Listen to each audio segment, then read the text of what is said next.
This is Margie. She's in her 60s, an age where people usually wish to live a peaceful life after retirement.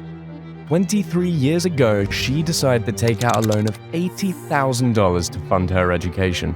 Despite repaying it through her whole career, she had to be forced out of retirement to pay off her new balance, which is now $100,000, $20,000 more than her original amount. Margie is not the only one going through this. Here is Breezy. She's been paying $40,000 since 2014 and has not missed a single payment. Somehow she now owes $41,000. Amy here graduated in 2008 with nearly $100,000 in debt. She paid off her loan and now owes an additional $100,000. You might be thinking, how is this even possible? How are these people dealing with such a crisis, and what is the government doing about it? We know that in the 21st century, 12 years of schooling is not enough, and that young people are getting crushed by the burden of student debt. 26 million Americans have already applied for student debt relief. Hundreds of them rallied outside the Supreme Court, urging the justices to uphold the president's plan. Education! Education! We need to go back to the roots and understand how this all started and where it went wrong. Join me as we unravel the truth about the education system.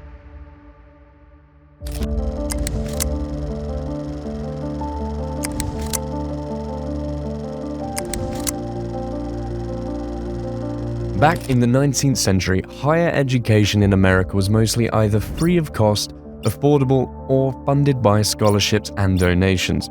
Not many people at the time were interested in going to college or university. It was believed that it was a waste of time and money.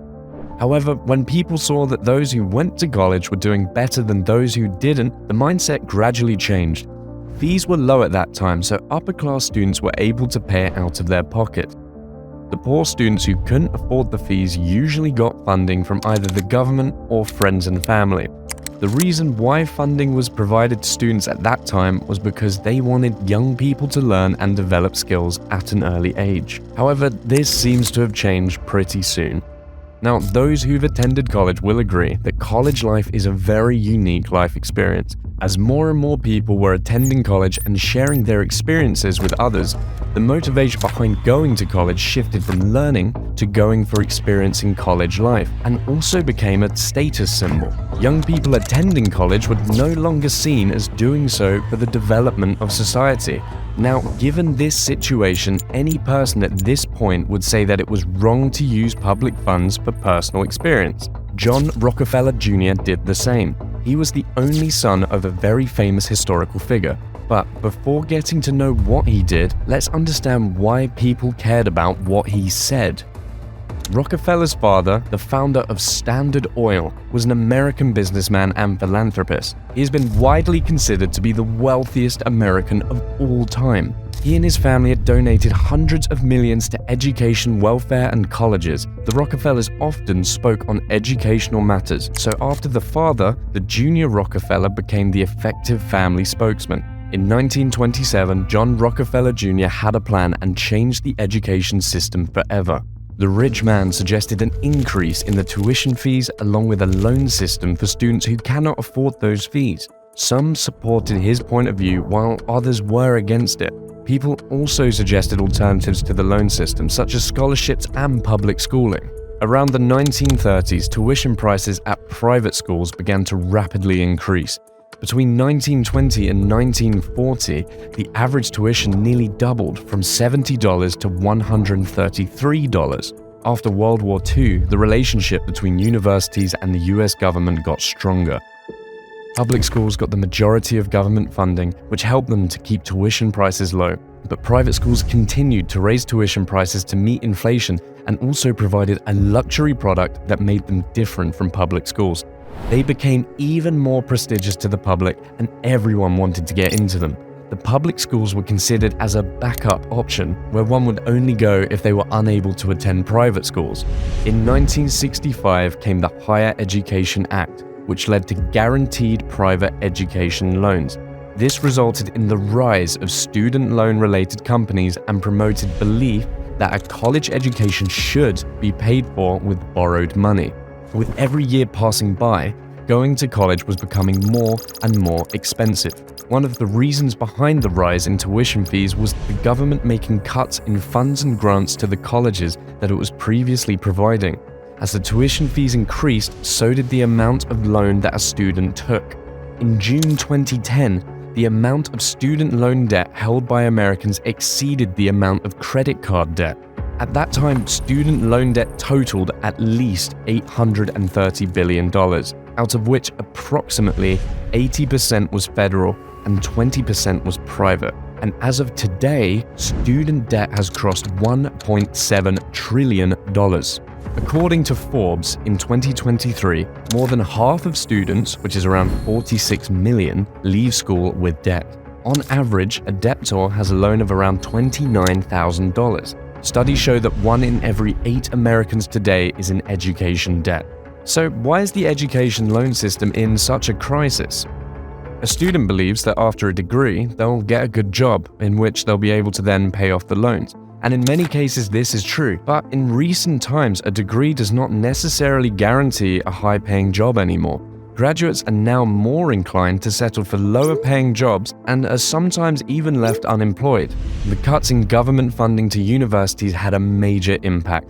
In 1991 to 1992, state and local governments covered about 3/4 of the cost of public college, but by 2021 to 2022, it was reduced to half. The remaining costs fell on the shoulders of the students themselves.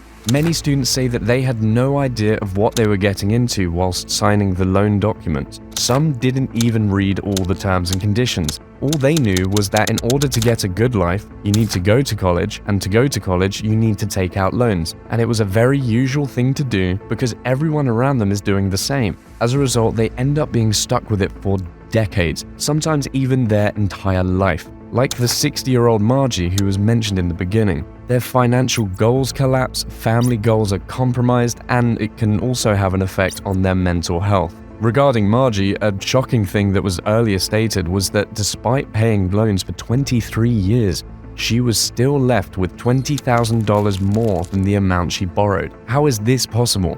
Let's say there are 2 students, John and Daisy, who take out a certain amount of loan. Upon graduation, John gets a well-paying job, while Daisy has to accept a lower-paying one.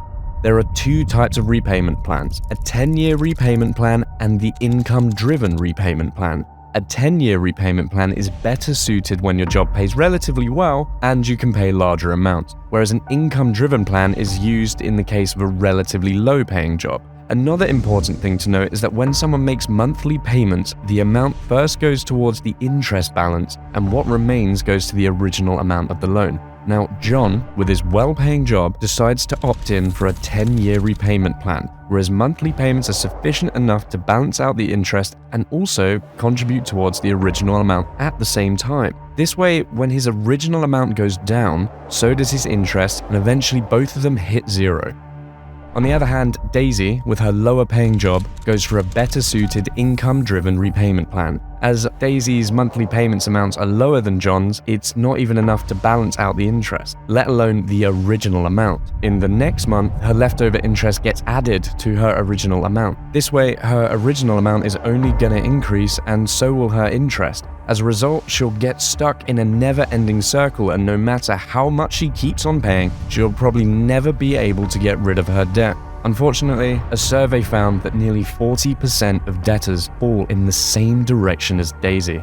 There are regulations which say that such loans will be forgiven after a fixed period of time, say 20 to 25 years, but it comes with terms and conditions which only very few people qualify for. The big question that arises here is that if students are losing money, who is the one earning all of it? There are 2 parties making profits here. One is the private lenders and the second is the government itself. According to a 2016 article, the Department of Education calculated that the government earns in some years an astounding 20% on each loan. In the same year, the politician and Senator Elizabeth Warren said, "Where the United States government turns young people who are trying to get an education into profit centers to bring in more revenue for the federal government.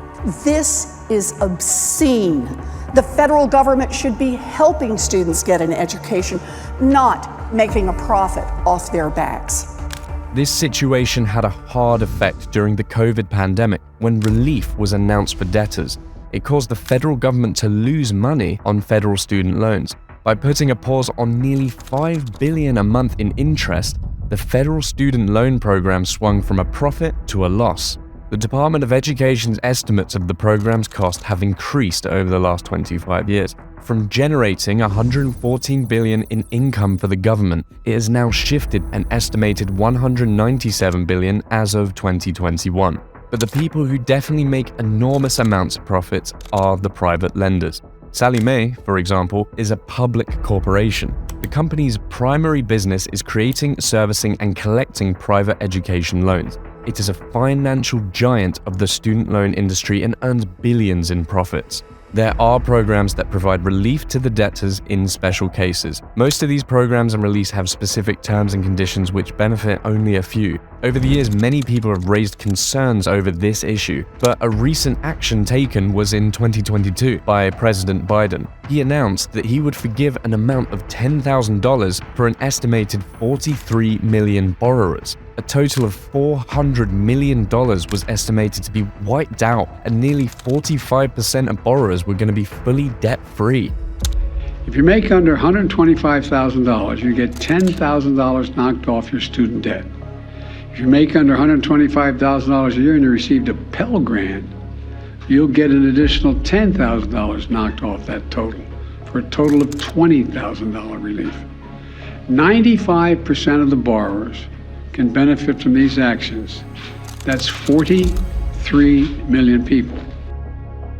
A major event was in January 2023 when the US Department of Education proposed regulations regarding the income-driven repayment plan. The plan was not effective and was more often than not ending up in a never-ending debt cycle for students. The department estimates that 85% of community college borrowers would be debt-free within 10 years. The plan's expected to be brought into action later this year, but before that, an update regarding the $10,000 relief plan came. There were millions of people with hope in their eyes looking forward to the relief, but unfortunately it was halted due to 2 lawsuits. In February 2023, the Supreme Court heard arguments in both cases. What was heard outside the courts was loud screams of many voices. Hundreds of protesters and students from across the country rallied, carrying signs and posters urging to back President Biden's plan. Some even shared their personal stories of the impact the debts were having on them. These people can only dream of the day when they can take a debt-free breath and live a life they always wanted.